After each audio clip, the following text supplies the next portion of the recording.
જય દ્વારકાધીશ મિત્રો, આપના આજના ન્યૂ દેશી બ્લોગમાં આપનું સ્વાગત છે। આજે પવિત્ર રામનવમીનો દિવસના બધાને જય સિયારામ, જય જય શ્રી રામ। અને મિત્રો આપણે આજે આવી ગયા છે નવણિયા ગામે। નવણિયા ગામે શ્રીમદ ભાગવત સપ્તાહ ચાલુ છે, તો મિત્રો આપણે દર્શન કરીએ। અને આ ચૈત્ર મહિનો એવો બધો ચોખ્ખો છે કે આમાં સતત સપ્તાહો ચાલે છે, લીલ પડારા ચાલે છે, પિતૃ કાર્ય છે, અને આ આખો મહિનો એવો છે કે આમાં સારામાં સારા કરી બધા થાય છે। તો ચાવડા પરિવાર દ્વારા શ્રીમદ ભગવત સપ્તાહનું આયોજન જબરજસ્ત છે। તો આપણે કથા મંડપમાં જઈ અને શ્રીમદ ભાગવત કથાનો લાભ લઈએ। મિત્રો આગળ વિડીયોમાં જોતા રહ્યો, ચાલો કથા મંડપમાં। મિત્રો આ છે કથા મંડપનું પંડાલ, બહુ જબરજસ્ત મોટું આયોજન છે। નવાણિયા ગામે શ્રીમદ ભાગવત સપ્તાહનું આ ચાવડા પરિવાર દ્વારા જબરજસ્ત આયોજન છે।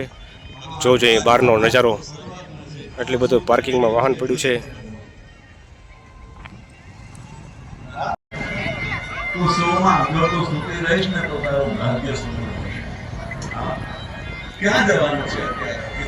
હાથથી પગે લાગવાનું નથી, હાથથી આશીર્વાદ નહીં મળે, આ દાનથી પગે લાગવાનું છે અને દાનથી તને આશીર્વાદ મળશે। અને કહે છે કે એવું ઘમાસાન યુદ્ધ થયું, ભીષ્મ દાદાએ એવો ભય રામ રામ જોજો મિત્રો, આ કથાના મુખ્ય યજમાનો પબ્લિકને આવવા માટે પોતે અહીંયા પ્રેમ ભાવ આપવા માટે, સ્વાગત કરવા માટે ઊભા છે। જોજો આ છે ચાવડા પરિવારનો પ્રેમ। રામ રામ રામ રામ જોજો, રામ રામ રામ રામ। કેવા હેતથી બધા અહીંયા પોતા મહેમાનોનું સ્વાગત કરવા માટે મિત્રો ઊભા છે।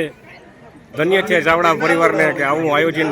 જય સિયારામ, જય સિયારામ, રામ રામ રામ રામ, જય દ્વારકાધીશ।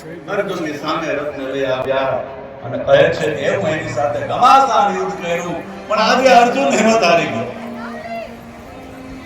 અને કહે છે લડી શક્યો નહીં, દાદા સામે ટકી શક્યો નહીં અને ભગવાનની પાછળ છુપાઈ ગયો। ભગવાન બચાવો બચાવો, આજે આ મારા દાદા નથી, આમાં મને મારો કાળ દેખાય છે અને કહે છે એનો પ્રતિકાર કરવા માટે બીજો કોઈ શસ્ત્ર હાથમાં હતું નહીં, શસ્ત્ર નહીં લેવાની પ્રતિજ્ઞા હોવાને કારણે એક શસ્ત્ર સાથે રાખ્યો નહોતો, પણ ભાંગેલા રથનું પૈડું હતું। બે ચાર બાજકા ધૂળમાં મારી અને ચોથા બાજકે હાથમાં એ રથનું પૈડું આવ્યું તો સુદર્શન ચક્રની જેમ રથાંગનાની થઈ ફેરવતા ફેરવતા ભીષ્મની સામે આવી ગયા।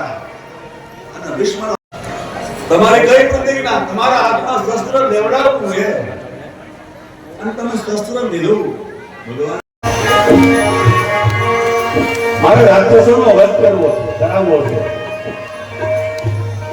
જો કે રાક્ષસોનો વધ તો પહેલા મેં બહુ કર્યો છે, જ્યારે બ્રહ્મર્ષિ નહોતો થયો ત્યારે।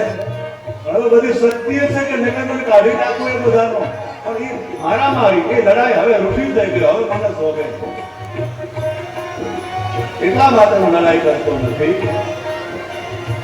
લક્ષ્મણ સાથે રામ મને આપો, એનાથી રાક્ષસોનો વધ થાય અને હું મારી રક્ષા થાય, એવું સનાત થઈ જાય। રામ દેવાની વાત કરીને ત્યાં તો આનંદિત થયેલા દશરથ રાજાનો ચહેરો ઉતરી ગયો। મારા તરફ વિચારીને બોલો બાપ,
જ્ઞાન